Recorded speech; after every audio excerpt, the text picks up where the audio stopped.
ఎంత క్లియర్గా స్క్రిప్చర్ ఉందంటే బ్రదర్, మాథ్యూ 1:18 చూడండి మీరు. మత్తయి సువార్త 1:18లో జననం గురించి ఉంటుంది అక్కడ. ఉంటది 1:18 మనం ఒకసారి మళ్ళీ మన యొక్క ఈ కార్యక్రమాన్ని చూస్తున్నటువంటి విశ్వాసుల కొరకు. ఓకే, నేను చదువుతానండి ఇంగ్లీష్ లో. మత్తయి సువార్త 1:18. This is how the birth of Jesus the Messiah came about. His mother Mary was pledged to be married to Joseph, but before they came together, she was found to be pregnant through the Holy Spirit. Through the Holy Spirit. Telugu బైబిల్లో ఇంకా కొంచెం చక్కగా ఉంటుంది. యేసుక్రీస్తు జనన విధం ఎట్లనగా, ఆయన తల్లి అయిన మరియా యోసేపునకు ప్రదానము చేయబడిన తరువాత వారు ఏకము కాక మునుపు ఆమె పరిశుద్ధాత్మ వలన గర్భవతిగా ఉండెను. ఇదే ఈ విషయాన్ని లూకా కూడా మెన్షన్ చేశాడు. ఒకసారి చూడండి, లూకా సువార్త 1వ అధ్యాయం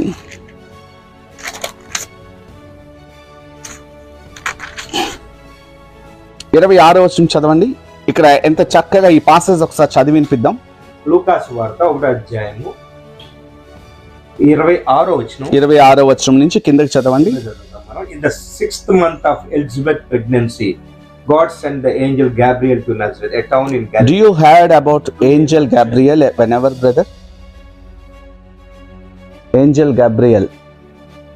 దేవుని యొక్క ప్రధాన దూతల్లో ఒకరైన. మీరు విన్నారా ఎప్పుడైనా? Do you heard? విన్నారు కదా. ఎప్పుడైనా కలిసారా ఆయన్ని? భూమి మీద ఉన్నటువంటి మనుషుల కోసమే ఏం అర్థం కావట్లేదు మరో మనిషికి. ఇక గబ్రియల్ ఏంజల్ కోసం చెప్తే ఎలా అర్థమవుతుంది అంటారు? మీకు చిన్న ఉదాహరణ చెప్తాను బ్రదర్. మన దేశానికి ప్రధానమంత్రి మోడీ గారు. దేశంలో ఉన్నటువంటి ప్రజలు 140 కోట్ల మంది. 140 కోట్ల మంది ప్రజల్లో మోడీని ఎంతమంది అభిమానిస్తున్నారు, ఎంతమంది ప్రేమిస్తున్నారు, ఎంతమంది అర్థం చేసుకున్నారు? కొద్దిమంది. ఓటింగ్ చేస్తే తెలుస్తుంది కదా, మెల్లిగా తగ్గుతుంది, జనాల అభిప్రాయాలు కూడా మారిపోతున్నాయి. మిగిలిన వాళ్ళందరూ ఏం చేస్తున్నారు? ఆయన అర్థం చేసుకోలేదు, ద్వేషిస్తున్నారు, దూషిస్తున్నారు, ఆయనకి వ్యతిరేకంగా ఓటేస్తున్నారు.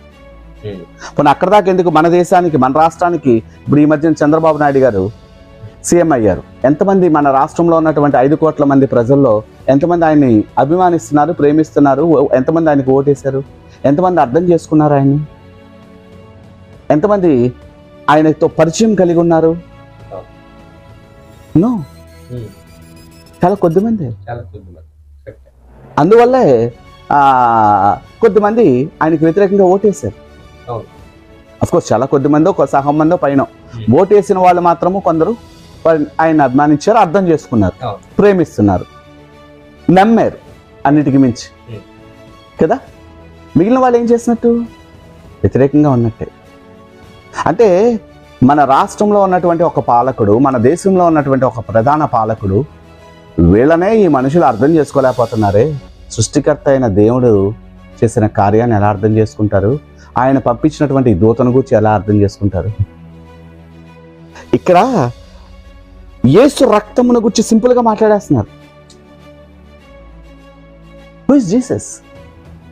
ఎవరు యేసు? పైగా పెద్ద పెద్ద సేవకులు. అంచె దినాలలో అపవాది చేసే కార్యాలు అందరికీ అర్థం కావు. సర్వసత్యములోనికి నడిపించే వాక్కు ప్రత్యక్షత లేకపోతే, అది పరిశుద్ధాత్మ వలన కలిగినటువంటి ప్రత్యక్షత కాకపోతే, చాలా జాగ్రత్తగా వినండి, సర్వసత్యములోనికి నడిపించే దేవుని వాక్కు ప్రత్యక్షత లేకపోతే, అది పరిశుద్ధాత్మ వలన కలగకపోతే చాలా సులువుగా మోసగించబడతారు. సర్వలోకాన్ని మోసపుచ్చుచు అపవాదనియు సాతాననియు పేరు గల ఆ ఆది సర్పము, ఆ మహాఘట సర్పము భూమి మీద పడద్రోయబడెను అని బైబిల్ చెప్తుంది.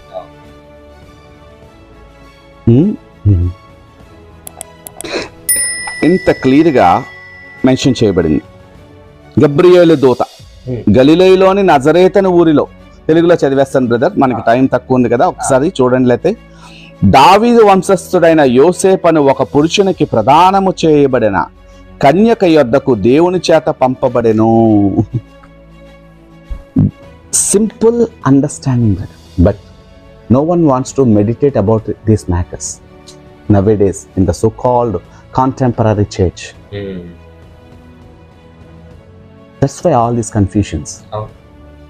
పరలోకము ఆత్మ సంబంధమైనది, దేవుడి యొక్క మహిమ, దేవుడి యొక్క సింహాసనము, ఇదంతా చాలా సులువుగా అర్థం కాదు.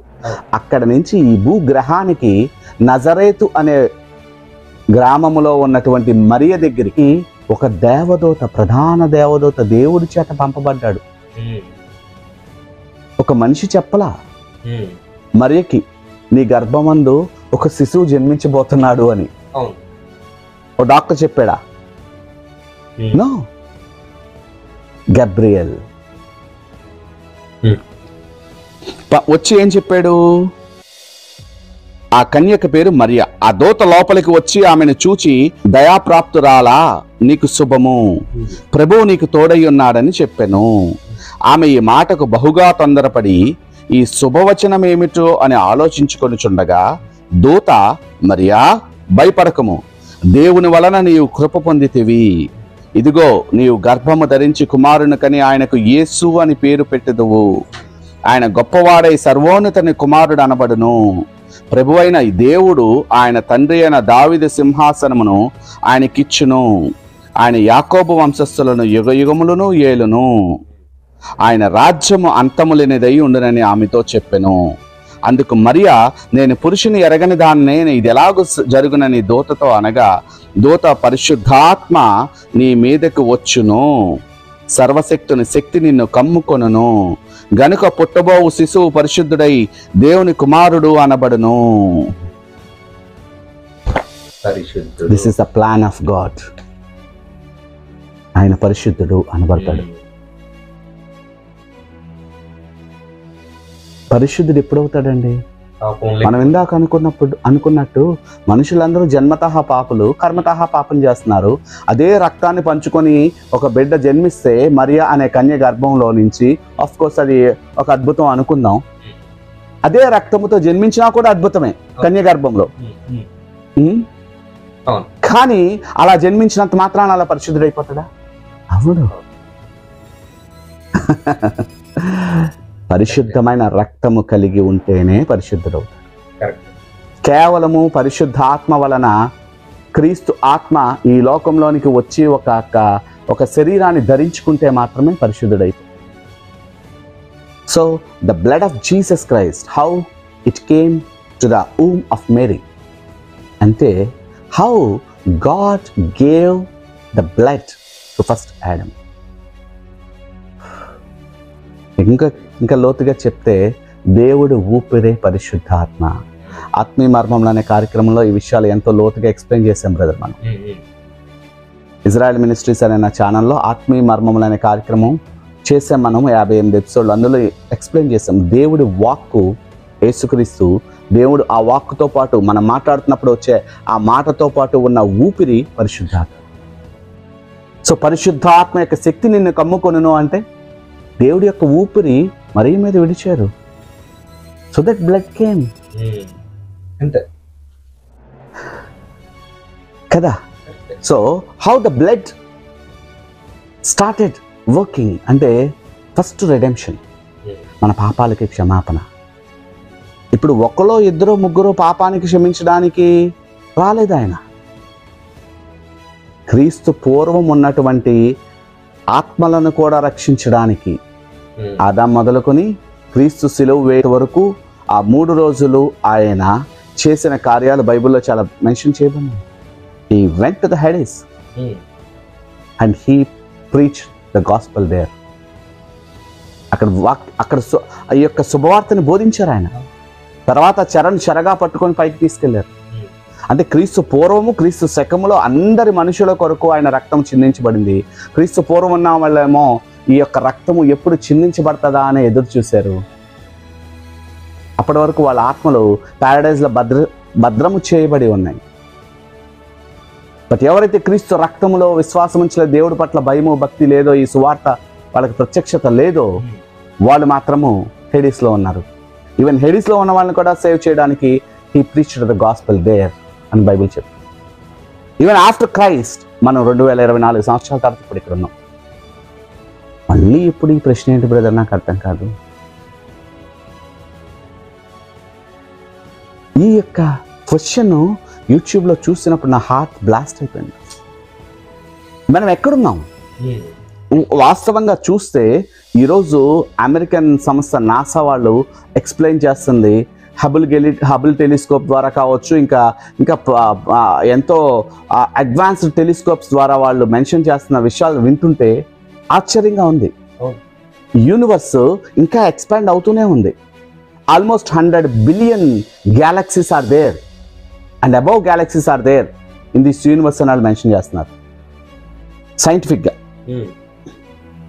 ఈవెన్ మన గ్యాలక్సీ పాలపుంత అనే నక్షత్ర మండలంలో మరల 10,000 కోట్ల నక్షత్రాలు 100 బిలియన్ స్టార్స్ అండ్ అబౌవ్ ఉన్నాయి. అందులో ఒక్క స్టార్ సూర్యుడు చుట్టూ తిరుగుతున్న 3వ గ్రహమైన భూమి మీద మనం ఉన్నాం. ఈ భూమిని రక్షించడానికి దేవుడు తన యొక్క వాక్కుని, తన యొక్క ఆదియందు వాక్యముండెను, వాక్యము దేవుని యొద్దనుండెను, వాక్యమే దేవుడై ఉండెను, ఆయన ఆదియందు దేవుని యొద్ద, వాక్యమును ఆయన సంబోధించారు. ఆయన మూలముగా సమస్తము కలిగినది ఆయన లేకుండా కలగలేదు. ఆ వాక్యము కృపా సత్య సంపూర్ణుడై శరీరధారి అయి, అంటే శరీరాన్ని ధరించుకొని మన మధ్యన నివసించెను. అంటే దేవుని యొక్క వాక్యానికి ఒక శరీరాన్ని ధరించి నా కుమారుడు అని, కుమారుడు అన్న మాటకి అర్థం ఏంటంటే బ్రదర్, వారసుడు. దేవుని యొక్క వారసుడులో ఎవరి రక్తం ఉంటుందండి? దేవుని యొక్క రక్తం ఉంటుంది. మరి రక్తం ఎలా వస్తుంది? సైన్స్ ఈరోజు చాలా క్లియర్గా చెప్తుంది. సరగేట్ మదర్ అంటే ఒక తల్లి తన యొక్క గర్భాన్ని అద్దెకిస్తుంది. ఒక స్త్రీ తన యొక్క గర్భాన్ని అద్దెకిచ్చినప్పుడు వేరొక పురుషుడు, వేరొక స్త్రీ అండము, వేరొక పురుషుడు శుక్రకణము కలిసి ఆ ప్రాసెస్ అంతా అయిన తర్వాత ఈ యొక్క ఎగ్ని తీసుకెళ్ళి అద్దెకి ఇవ్వబడినటువంటి గర్భంలో ఉంచుతున్నారు. అక్కడ ఆ బిడ్డ పెరిగి బయటకు వచ్చి వీళ్ళిద్దరికీ కుమార్తెగానో కుమారుడుగానో ఉంటుంది, కానీ తన గర్భంలో నుంచి, ఏ గర్భంలో నుంచి బయటకు వచ్చిందో ఆమెకు కుమారుడుగా ఉండలా. సో ఈ అద్దె గర్భము లోపల నుంచి బయటకు వచ్చినంత మాత్రాన ఈ బిడ్డ తల్లి ఆమె అయిపోదు. సైన్స్ చాలా క్లియర్గా చెప్తుంది. ఎవరు వీర్యము, ఎవరు శుక్రకణము, ఎవరి ఎగ్ తీసుకొని డాక్టర్స్ బయట ఆల్రెడీ ఆ ప్రాసెసింగ్ చేసి తీసుకెళ్ళి ఆ గర్భంలో ప్లాంట్ చేశారో వాళ్ళ బిడ్డే అవుతాడు కానీ ఈ బిడ్డ. అందుకోసమనే బైబిల్లో ఈయన దేవుని కుమారుడు అన్న మాట ఉంది. బట్ ఇక్కడ అంశం ఏంటంటే దేవుడు కుమారుడు అంటే దేవుడు వాక్యము శరీరాన్ని ధరించుకొని దేవుడు కుమారుడుగా ఉన్నటువంటి యేసుక్రీస్తు ఈ లోకానికి ఎందుకు రావాల్సి వచ్చింది మనిషి కుమారుడుగా అంటే మనుషులందరినీ రక్షించడానికి. అలా వచ్చేటప్పుడు ఆయన ముందుగానే ఒక ప్రణాళికలో భాగంగా వచ్చాడు. ఇంకా క్లియర్గా చెప్పాలంటే అండి, యేసు రాకముందు ఒక 1000 సంవత్సరాల క్రితమే 1000 సంవత్సరాలుగా దగ్గర 40 మంది ప్రవక్తలు ఆయన వచ్చి ఏం చేస్తాడో ప్రవచించారు. ఎగ్జాక్ట్ గా ఆయన వచ్చి ఆయన కోసం ప్రవక్తలు ఏం ప్రవచించారు అదే చేసి చూపించి వెళ్ళారు. It's a plan of God. ఆ ప్లాన్ లో భాగంగానే దేవుడు తన యొక్క కుమారుణ్ణి ద్వారా తన రక్తాన్ని ఈ లోకానికి పంపించాడు. అలా పంపడానికి అంటే ఆత్మ సంబంధమైన ప్రపంచంలో నుంచి భౌతిక సంబంధమైన ప్రపంచంలోనికి రావాలంటే ఒక భౌతిక మన శరీరం కావాలి. సహజంగా అది అర్థమవుతుంది. అంతేకాకుండా ఆ శరీరము నీతిమంతుని రక్తంతో కూడుకొని ఉండాలి, పరిశుద్ధమైనదై ఉండాలి. అప్పుడు మాత్రమే ఈ యొక్క శరీర సంబంధమైనటువంటి మనుషులందరి యొక్క పాపానికి ప్రాయశ్చిత్తముగా అది అర్పించబడ్డానికి సరిపోతుంది.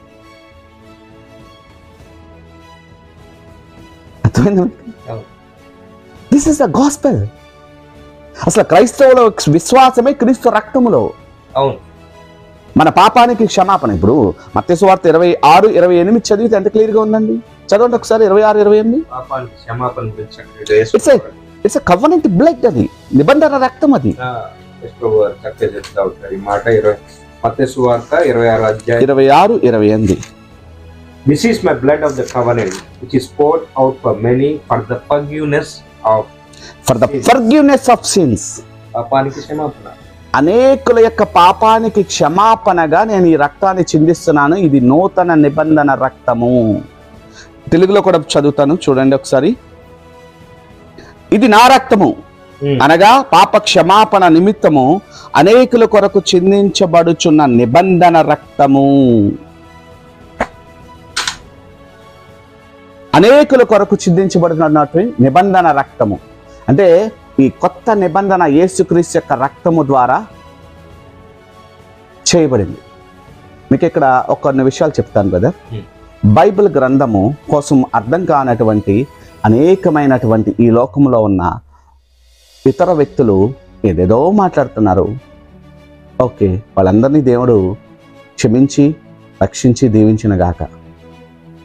అలాగే బైబిల్ గ్రంథాన్ని పట్టుకొని నేను విశ్వాసిని, నేను యేసుని నమ్మాను, నేను బాప్తిజం తీసుకుంటున్నాను అనుకుంటున్నటువంటి అనేక మంది విశ్వాసులు వాళ్ళు నిజంగా రక్షించబడ్డారో లేదో తెలియకంటానే వాళ్ళు కూడా ఈ గ్రంథంలో ఉన్నటువంటి అనేకమైన విషయాలు తప్పుగా అర్థం చేసుకుంటున్నారు. వాళ్ళని కూడా దేవుడు రక్షించి దీవించునుగాక. అంతేకాకంట ఇదే బైబిల్ గ్రంథంలో ఉన్నటువంటి 66 పుస్తకాలు, 1189 అధ్యాయాలు, 31,102 వచనాలు, ఇంచుమించుగా 8 లక్షల పదాలుతో దేవుడు సిద్ధపాటు చేసినటువంటి ఈ ప్రేమలేఖ పరిశుద్ధ గ్రంథములో ఉన్నటువంటి విషయాలు ధ్యానం చేసి అర్థం చేసుకున్నాము, ట్రైనింగ్ తీసుకున్నాము అని అనుకుంటూ వాళ్ళకి తోచిన విధముగా బోధించే పాస్టర్లు, సేవకులు కూడా ఉన్నారు. దేవుడు వీళ్ళను కూడా క్షమించి రక్షించి దీవించునుగాక. ఎందుకు అంటే ఈ భూలోకంలో దేవుడి కార్యం స్టార్ట్ అయింది, దేవుడి ప్రణాళిక కొనసాగుతుంది. దానికి ముఖ్యమైనటువంటి ఆయుధము ఈ వాక్యము. ఈ వాక్యములో నుంచి పరిశుద్ధాత్మ వలన కలిగిన ప్రత్యక్షత లేకుండా ఎవరైనా బోధిస్తే ఖచ్చితంగా వాళ్ళు దేవుడి యొక్క ఉగ్రతకి లోనవుతారు. చాలామంది దేవుడి కృపను గురించి ధ్యానం చేస్తున్నారు కానీ దేవుడి యొక్క ఉగ్రతను గురించి అర్థం చేసుకోలేరు. ఒక ఉగ్రత దినం అనేది ఒకటి ఉంది, తీర్పు దినం అనేది ఒకటి ఉంది. భవిష్యత్తు గురించి బైబిల్ చాలా క్లియర్గా చెప్తుంది. అలాంటి బైబిల్ గ్రంథములో ఉన్నటువంటి మహిమగల మహత్తరమైనటువంటి ఆ దేవుడు కుమారుడు యొక్క రక్తమును గూర్చి కూడా ఈ రకంగా అర్థం చేసుకుంటే అది చాలా దారుణమైన విషయం. నిబంధన రక్తము అంటే ఏంటంటే దేవుడు ఈ గ్రంథంలో ఇంచుమించుగా 7 నిబంధనలు చేసినట్టుగా నేను గ్రహించుకున్నాను బ్రదర్. పాత నిబంధనలో 39 పుస్తకాలు ఉన్నాయి, అందులో 5 నిబంధనలు ఉన్నాయి. ఆదాముతో చేసిన నిబంధన, నోవాహుతో చేసిన నిబంధన, అబ్రహాంతో చేసిన నిబంధన, మోషేతో చేసిన నిబంధన, దావీదుతో చేసిన నిబంధన. ఆ తర్వాత యేసుక్రీస్తుతో చేసిన నిబంధన, దాని సీలు పరిశుద్ధాత్ముడు. ప్రతి ఒక్క నిబంధనకి రక్తము చిందించడం మనం బైబిల్లో చాలా క్లియర్గా చూస్తాం. ముద్ర వేయబడ్డ మనం బైబిల్లో క్లియర్గా చూస్తాం. ఇదే మాట ఇక్కడ చెప్పారు ప్రభు, ఇది నా రక్తము, అనేకుల పాప క్షమాపణ కొరకు చిందించబడినటువంటి నిబంధన, క్రొత్త నిబంధన రక్తము అన్నారు. 7వది ఏంటంటే గాడ్ చేసినటువంటి ఎటర్నల్, ఈ 6వ నిబంధనలోనే 7వది మిళితమై ఉన్నది. It's eternal covenant. The 6th covenant is nothing but eternal covenant. దీని ఇంకా మార్పు లేదు. ఆ కవనెంట్ జరిగిన తర్వాత 2024 సంవత్సరాలప్పుడు మనం ఉన్నాం. మళ్ళీ తిరిగి వచ్చి ఈ నిబంధన రక్తాన్ని క్వశ్చన్ చేస్తుంటే అర్థం కాలేదనుకోవాలా, అర్థమైంది అనుకోవాలి. చాలా జాగ్రత్తగా గమనించండి brother. The works of the blood of Jesus Christ if we observe first Ephesians 1:7 చూసాం మనం. Redemption and forgiveness. ఇక్కడ విమోచనకి క్షమాపణకి ఒక లింక్ కనపడుతుంటుంది. మనం ఇందాక అనుకున్నట్టు మన ఇద్దరం దొంగతనం చేసాం, కోర్టుకు వెళ్ళాం, దేవుడు నన్ను క్షమించారు, మిమ్మల్ని క్షమించలేదు. ఐఎమ్ సారీ, జడ్జి గారు నన్ను క్షమించారు, మిమ్మల్ని క్షమించలేదు. ఎవరు విడుదల పొందుకుంటారు? అంతే. ఎవరు క్షమించబడతారో వాళ్ళు విమోచించబడతారు. ఎందుకు జడ్జి గారు మిమ్మల్ని క్షమించలేదు, ఎందుకు నన్ను క్షమించారు అంటే మీకోసం నా కోసం ఇద్దరి కోసమో వెల చెల్లించబడింది కానీ చెల్లించబడిన వెలను మీరు అంగీకరించట్లేదు, నేను అంగీకరించాను. జామీన్ వద్దు అని అంటున్నారు మీరు, ఆ బెయిల్ వద్దు నాకు అంటున్నారు మీరు. నేను మాత్రం అది స్వీకరించాను, విడుదల పొందుకొని బయటకు వెళ్ళాను. అర్థమవుతుంది? ఇన్ ద సేమ్ వే ఈ యుగములో ఆదాము మొదలుకొని యుగాంతం వరకు ఉన్నటువంటి మనుషులందరి కొరకు చిందించబడినటువంటి నిబంధన రక్తము, అంటే యేసయ్య చిందించినది తన యందు విశ్వాసం ఉంచిన వాళ్ళు, లేకపోతే ఒక మతానికో, ఒక కులానికో, ఒక ప్రాంతానికో, ఒక దేశానికో, ఒక ఖండానికో సంబంధించిన వ్యక్తులకు మాత్రమే వర్తించదు. భూమి మీద ఉన్నటువంటి మానవ జాతి అంతటి కొరకు ఆయన చిందించారు. ఎవరైతే దాన్ని విశ్వసించి స్వీకరిస్తారో వాళ్ళు మాత్రము విమోచించబడతారు. నేను విమోచించబడ్డాను. ఒకప్పుడు నేను చాలా తెలుసు ఒకప్పుడు చాలా దారుణమైనటువంటి స్థితిలో లోకంలో ఉన్నటువంటి నన్ను దేవుడు తన వాక్కు ద్వారా సంధించారు. తన ఆత్మను నా యుద్ధకు పంపించారు. ఆయనే వచ్చారు. ఆయన దూతలతో అనేకమైన అనుభవాలు ఉన్నాయి. నాతో పాటు నన్ను కట్టుకున్న భార్య దగ్గర నుంచి అందరూ కూడా ఈ యొక్క సమాధానాన్ని అనుభవిస్తూ ఉన్నారు. ఆ రక్తము యొక్క మన హృదయాన్ని, మన మనస్సాక్షి అంత శుద్ధి చేస్తారు. ఒకవేళ యేసు రక్తము మరియ రక్తం అయితే మన హృదయాన్ని శుద్ధి చేసే శక్తి లేదు, మనల్ని విమోచించే శక్తి లేదు. ఒక ఆర్డర్ ప్రకారం చూస్తే బ్రదర్, 1 యోహాను 1:7 చదవండి ఒకసారి. 1 John 1:7 చదవండి. 1 John 1:7. But if we walk in the light as he is in the light, we have fellowship with one another, and the blood of Jesus, his son, purifies us from all sins. చూసారా? పాపాలు మొత్తం నుండి ఆయన మనల్ని శుద్ధీకరిస్తారు. అయితే ఆయన వెలుగులో ఉన్న ప్రకారము మనమును వెలుగులో నడిచిన ఎడలా, అంటే the blood of Jesus Christ shed on the cross for our sins, not only for redemption, to maintain that redemption also. Hallelujah. యేసు రక్తము మనల్ని పాపము నుంచి, పాపం వలన వచ్చే జీతమైన మరణం నుంచి విమోచించడానికి మాత్రమే కాదు, ఒకసారి విమోచించబడిన తర్వాత ఈ పాప శరీరంలో, పాపలోకంలో మనం ఇందాక అనుకుంటున్నటువంటి మన తల్లిదండ్రుల నుంచి, తాతల దగ్గర నుంచి, ఆదాము హవ్వ దగ్గర నుంచి వచ్చిన పాప రక్తం ఇంకా శరీరంలో ఉంది కదా మనకి. దాని యొక్క ప్రలోభాల నుంచి మనల్ని మనం రక్షించుకోవడానికి, తిరిగి మళ్ళా ప్రతిదినము కూడా శుద్ధి చేయబడ్డానికి ఆయన ఇచ్చారు. అందుకోసం అంత క్లియర్గా మెన్షన్ చేశారు. అయితే దేవుడు వెలుగులో ఉన్న ప్రకారము మనము వెలుగులో నడిచిన ఎడల ఆయనతో అన్యోన్య సహవాసము గలవారమై ఉంటాము. అప్పుడు ఆయన కుమారుడైన యేసు రక్తము మనలను ప్రతి పాపం నుండి పరిశుద్ధులుగా చేయును. ప్రజెంట్ కంటిన్యూస్ టెన్స్ లో ఉంటుందండి ఈ స్క్రిప్చర్. ఇందాక పాస్ట్ టెన్స్ లో ఉంది. దేవుని కృపా మహదేశ్వరమును బట్టి ఆయన యందు ఆయన రక్తం వల్ల మన విమోచన, అనగా మన అపరాధములకు క్షమాపణ కలిగి ఉన్నది. అంటే ఒక్కసారి ఈ లోకములో ఎవరైనా క్రీస్తు రక్తములో విశ్వాసం ఉంచితే ఆ రక్తము పరలోకంలో తండ్రి కుడిపార్శ్వంలో కూర్చున్న యేసు తన రక్తాన్ని అతి పరిశుద్ధ స్థలంలోనికి, అంటే నిజమైన పరలోకంలోనికి తీసుకొని వెళ్ళి మన కోసం అక్కడ అర్పించాడు. ఆయన అక్కడ మొరపెడుతుంది. ఆ రక్తము ఈ భూలోకంలో ఆయన యందు ఆ రక్తములో విశ్వాసం ఉంచి ఉన్నటువంటి ఒక వ్యక్తి హృదయాన్ని శుద్ధి చేస్తుంది, పాపం నుంచి విమోచిస్తుంది. అంతేకాకుండా తిరిగి మరలా ఏదన్నా తప్పు చేస్తే కూడా మరలా పరిశుద్ధుడిగా మారుస్తూ ఉంటుంది, పవిత్రునిగా చేస్తూ ఉంటుంది. అంత శక్తి ఆ రక్తములో ఉంది. ఈ భూమి మీద ఆదాము హవ్వ కడుపును పుట్టినటువంటి ఏ బిడ్డ అయినా, మీకు మత్తయి సువార్త 1వ అధ్యాయం 1వ వచనం నుంచి చదివితే ఏమని ఉంటుందంటే, మత్తయి సువార్త 1వ అధ్యాయం 1వ వచనం నుంచి అబ్రహాము కుమారుడైన దావీదు, దావీదు కుమారుడైన యేసుక్రీస్తు వంశావళి అని ఉంటది. ఓకే, అబ్రహాముకి దావీదు కుమారుడా? మధ్యలో ఎన్ని తరాలు ఉన్నాయి? దావీదు తర్వాత యేసుక్రీస్తుకి మధ్యలో ఎన్ని తరాలు ఉన్నాయి? యేసుక్రీస్తు దావీదు కడుపును పుట్టాడా? దావీదు అబ్రహాం కడుపును పుట్టాడా? దాని అర్థం ఏంటి? ఆ వంశావళిలో దాని యొక్క వారసుడు. అబ్రహాముకి దేవుడు చేసినటువంటి వాగ్దానానికి వారసుడు దావీదు. దావీదు దగ్గర నుంచి మళ్ళా ఆ వాగ్దానానికి వారసుడు యేసుక్రీస్తు. యేసుక్రీస్తు వలన మాత్రమే ఆయన రక్తంలో విశ్వాసం ఉంచినటువంటి ప్రతి ఒక్కరూ శుద్ధి చేయబడి ఆ వాగ్దానం స్వతంత్రించుకోవడానికి యేసుక్రీస్తుని గురించి అది అందే దేవుడు వాగ్దానం చేస్తున్నాడు. ఇంత క్లియర్గా ఇన్ని ఎవిడెన్సెస్ ఉన్నాయి. ఎఫెసీ 1:7 విమోచన కొరకు, క్షమాపణ కొరకు చెప్తుంది. యోహాను 1 యోహాను 1:7 మన మెయింటెనెన్స్ కోసం చెప్తుంది. Even though after Born again we may commit some mistakes, chances ఉన్నాయి, but then also we need the blood of Jesus Christ. That much power is there in the blood of Jesus Christ. హల్లెలూయా. యేసు రక్తము మరియ రక్తం అయితే గనక ఆ రక్తానికి శక్తి ఉండదండి.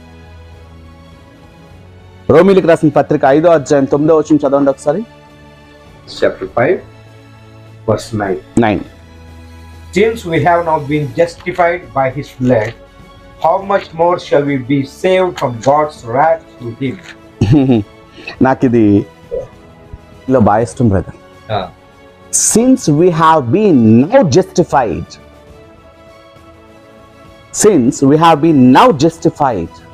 అనుంది.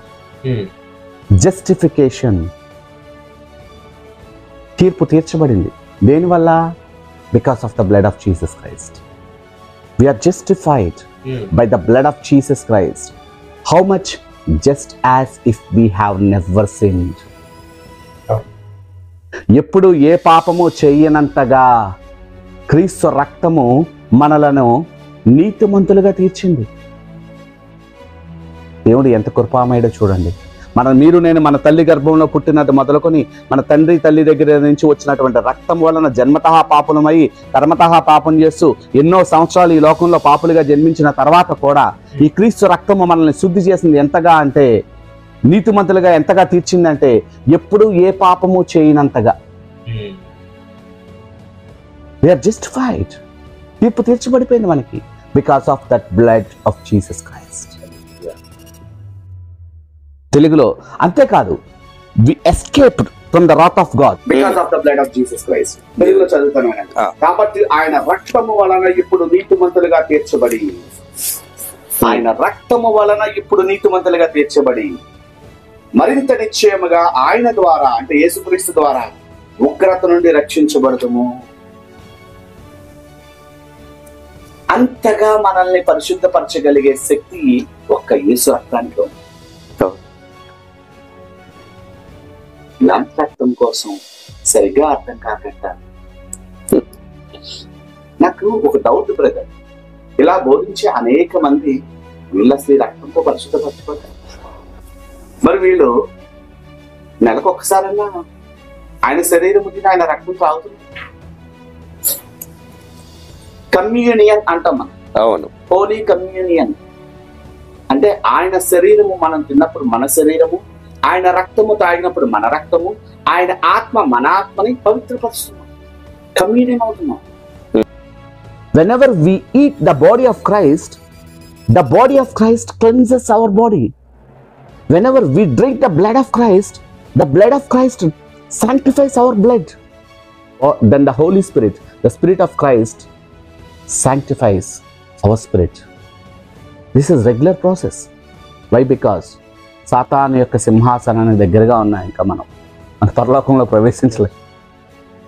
Though we were born again from above, still we are living on this planet earth. అందుకోసం బైబిల్ చెప్తుంది మనం సాతాను సింహాసనానికి దగ్గరగా నివసిస్తున్నాము అని. కాబట్టి ప్రతిరోజు కూడా క్రీస్తు రక్తంతో మనం కడుక్కోవాల్సిన, మనం కలిసి కూర్చొని ధ్యానం చేసేది మనకు తెలియదని కాదు, కానీ అవును, ఈ ఛానల్ ద్వారా చూస్తున్నటువంటి అనేక మంది ఈ విషయాలు అర్థం చేసుకొని వాళ్ళ హృదయాన్ని కూడా దేవుడు తెరిచి వాళ్ళ మనోనేత్రాలను వెలిగించి క్రీస్తు యొక్క రక్తము కూర్చున్నటువంటి ఈ వివరణ, ఈ ప్రత్యక్షత వాళ్ళకు కూడా కలిగి వాళ్ళు కూడా రేపు మనతో పాటు పరలోకంలో ఆ యొక్క ప్యారడైజ్ లో ఆశ.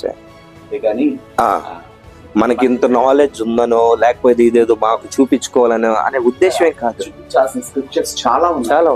రాబోయే ఎపిసోడ్స్ లో ఇవన్నీ మనము ముందుకు తీసుకెళ్దాం. ఖచ్చితంగా తెలియనటువంటి అనేక మంది ప్రజలు, సేవకులైన వాళ్ళు, విశ్వాసులైన వాళ్ళు, లేదంటే లోకంలో ఉన్నవాళ్ళు, ఎవరైనా కావచ్చు, కానీ మనందరి కోసము సిలువలో చిందించబడినటువంటి ఆ పవిత్రమైన, నిష్కళంకమైన, నిర్దోషమైన, అమూల్యమైనటువంటి రక్తమును గురించి ఆ రక్తము కలగ చేసే విమోచన గురించి, క్షమాపణ గురించి, అది మనలో పుట్టించే ప్రతిదినము అనుదినము మనల్ని పరిశుద్ధపరిచే విధానమును బట్టి మనం ఏ రకముగా నీతిమంతులుగా తీర్చబడుతున్నాము, ఏ రకముగా ఆ రక్తం వలన దేవుని యొక్క ఉగ్రత నుంచి తప్పించబడుతున్నాం అన్న విషయాల గురించి ఈ ఎపిసోడ్ లో మనం మాట్లాడాము. రాబోయే ఎపిసోడ్ లో ఇంకా మరింత లోతైనటువంటి విషయాలు వాళ్ళకి వివరంగా తెలియచేత మీరు ఈ రోజు ఈ రకంగా కలిసి ఇంత అద్భుతమైనటువంటి చర్చకి అవకాశం ఇచ్చినందుకు నేను కూడా మీకు కృతజ్ఞత చెల్లిస్తున్నాను. చివరిగా ఈ కార్యక్రమాన్ని వీక్షిస్తున్నటువంటి వారి కొరకు మనం కూడా కలిసి ఏకీభవించిన దయచేసి వాళ్ళు మూసుకోండి. అందరూ మాతో పాటు ప్రార్థనలో ఏకీభవించండి. దేవుని యొక్క సేవకులుగా ఆయన పిలుపు అందుకొని ఆయన ఆత్మచేత అభిషేకించబడి ఆయన వాక్కు ప్రత్యక్షత కలిగినటువంటి దేవుని యొక్క పరిచారకులుగా మీకోసం మేము ప్రార్థిస్తున్నప్పుడు ఆ రక్తము ఖచ్చితంగా మీకు పనిచేస్తుంది. అంతేకాదు ఇక్కడ మాతో పాటు ఉన్నటువంటి పరిశుద్ధాత్ముడు ఈ కార్యక్రమాన్ని చూస్తున్నటువంటి మీ దగ్గర కూడా ఉన్నారు. ఆత్మకార్యం మీలో కూడా జరుగుతుంది. మీ లోపల ఉన్నటువంటి కన్ఫ్యూజన్ తీసివేసి ఒక అద్భుతమైనటువంటి క్లారిటీ మీ హృదయంలో కలగచేయాలన్న ఉద్దేశంతోనే ఈ యొక్క డీప్ రెవల్యూషన్స్ అనే కార్యక్రమం ద్వారా మేము వచ్చాను. చిన్న ప్రార్థన చేసుకున్నాం. వాళ్ళు మూసుకొని మాతో ప్రార్థనలో ఎక్కువచ్చండి. మహాపరిశుద్ధుడైన మా ప్రభువ, సర్వశక్తిమంతుడు తండ్రి, డీప్ రెవల్యూషన్స్ అనే ఛానల్ ద్వారా ఈ రక్తమునకు వచ్చినటువంటి ప్రత్యక్షత ఈ యొక్క ప్రోగ్రాం చూస్తున్నటువంటి ప్రతి ఒక్కరి హృదయంలోనూ మీరు కలగ చేస్తున్నందుకు, వారి మనోనేత్రాలను వెలిగించి వాళ్ళ హృదయాలను తెరిచి మీ వాక్కు ప్రత్యక్షత మీ ఆత్మ ద్వారా వారిలో స్థిరపరుస్తున్నందుకు మీకే కృతజ్ఞత చెల్లిస్తున్నాం.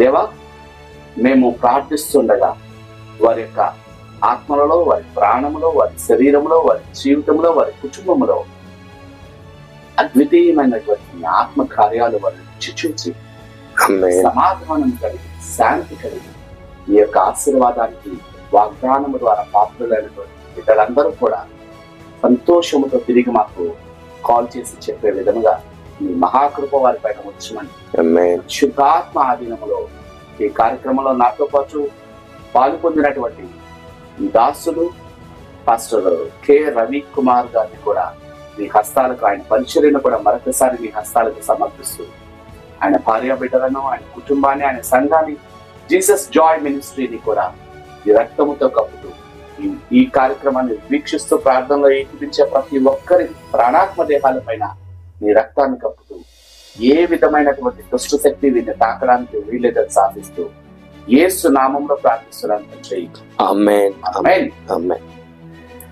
God bless you, brother. Thank you very much. Praise the Lord. Praise the Lord. Praise the Lord. God bless you. Thank you so much, brother.